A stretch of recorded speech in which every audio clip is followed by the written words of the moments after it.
আজ আমার ছাদ বাগানের কিছু ফল তুলব।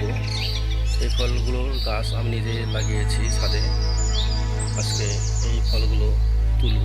এর মধ্যে আপনি দেখতেই পাচ্ছেন যে মরিচ একটি পাখি পেকে গেছে।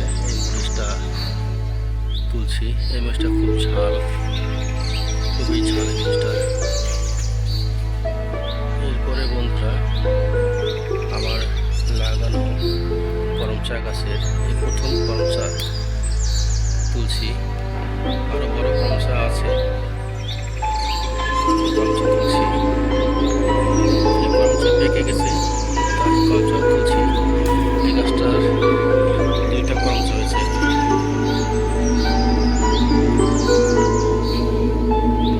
আমার এই পেয়ারা গাছে থাই পেয়ারা টবের মধ্যে লাগিয়েছে। অনেক পেয়ারা ধরেছে, এখন পুরো আটকানি। সিডলেস লেবু,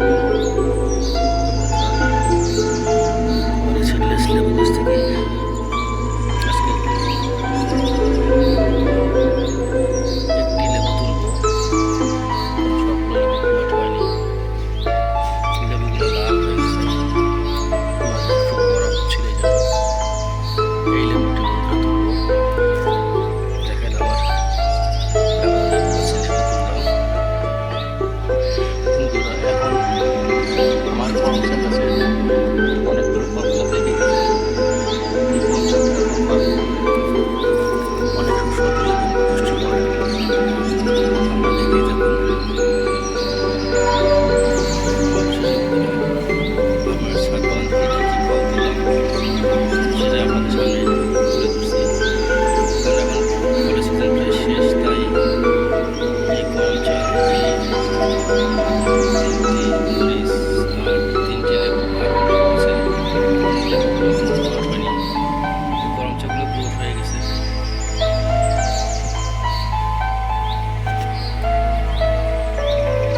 বন্ধুরা, যখন করমচাটা কাঁচা থাকে, কাঁচা থাকা অবস্থায় এইরকম বর্ণের থাকে। তারপরে আস্তে আস্তে আস্তে আস্তে উঠে গোলাপি কালার হয়ে যায়। এরকম গোলাপি কালার হয়।